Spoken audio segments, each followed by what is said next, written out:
Interestingly, we heard from Kate Middleton, speaking about families, I guess. Kate Middleton has come out. There's sad news that she's fighting cancer. She released a film. This has come after weeks and weeks of speculation about was there something wrong with her, all sorts of conspiracy theories wandering around. Sad story, Rita? Oh, absolutely. She's the mother of 3 young children. She had to tell them about this battle.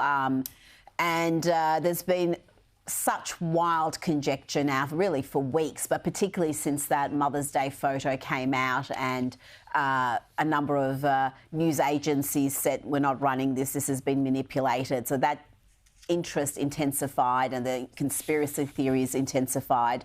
But there is such great goodwill for Princess Catherine, and let's just hope she's back to 100% very shortly. Absolutely. Now, James, talking about the media, it transpires, weren't allowed, the Australian media at least, the Chinese media were, but the Australian media weren't allowed to sit in on Paul Keating, former Prime Minister, having a chin wag with Wang Yi. And the joke was that he was China's preferred Prime Minister. Certainly Penny Wong was at odds with him over certain aspects. Fascinating what was going on here. So the Chinese chose to meet with Keating. Yeah. Chinese media was allowed. They reported what they spoke about. I'll be talking about that in Clown Show, appropriately enough, later on in the show. Well, what did you make of it, James?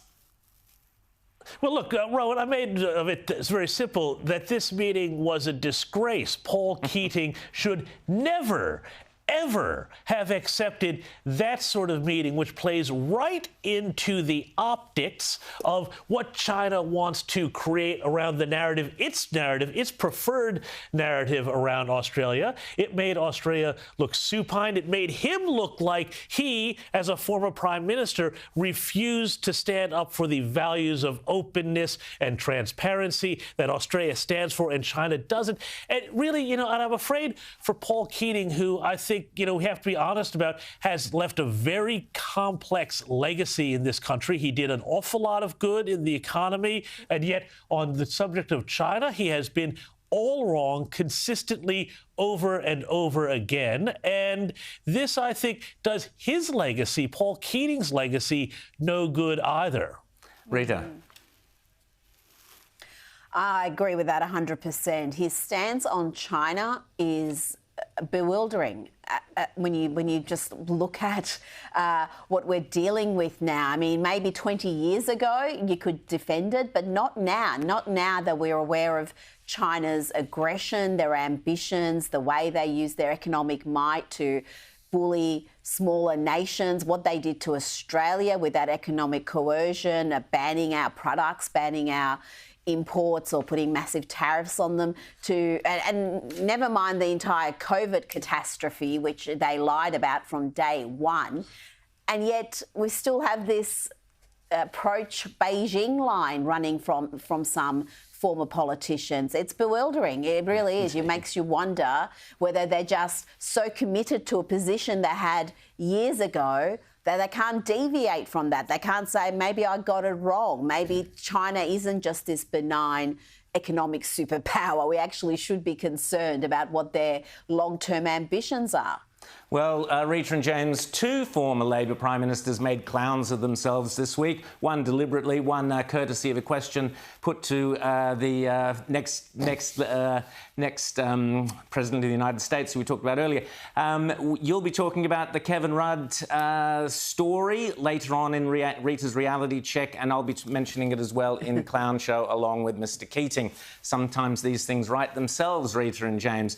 But let's have a listen to Angus Taylor. Now, we've been talking a lot about immigration, hundreds of thousands of people, more than we've ever had flooding into Australia, arguably up to 1 million people so far under Anthony Albanese's leadership. Where do they all go? Where do they all fit? But, James, I want to pick your brains on this comment by Angus Taylor. Have a listen. The only thing driving our economy right now is immigration. If you took away immigration, the economy is in deep recession. James, I would have said that if you took away mining, our country would be in deep recession, but no, Angus thinks we need more people. Is that what he was saying?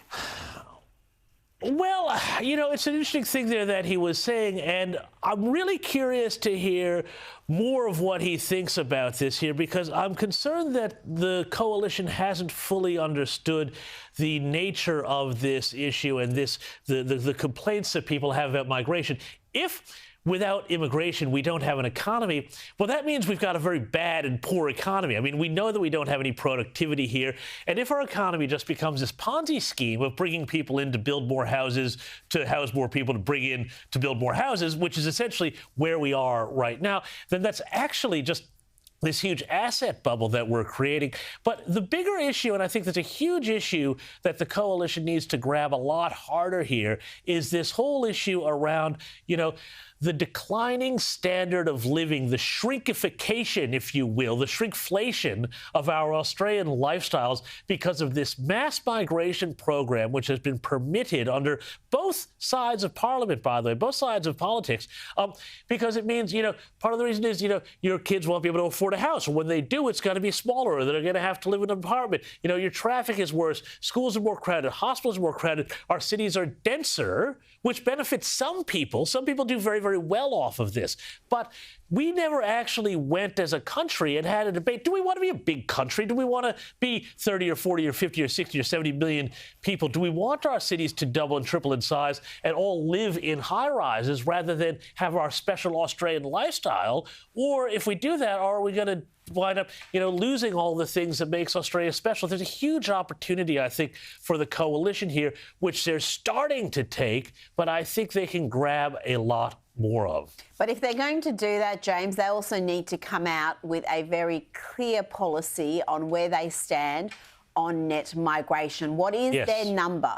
What is the number that they're comfortable with, that they're going to commit to? So again, the Australian people have a choice, because both parties have over the years been guilty of having way more than the Australian public is comfortable with, according to polls.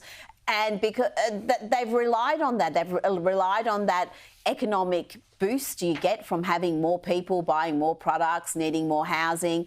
But as James explained, that boost it doesn't come with a high standard of living for the entire nation. In fact, you could argue it comes with the opposite effect. Well, it literally does, Rita. It comes to a lowering of GDP per capita, which is the actual measure we should be looking at. Yeah. So we're lowering all our living standards every time we do this. It's complete insanity.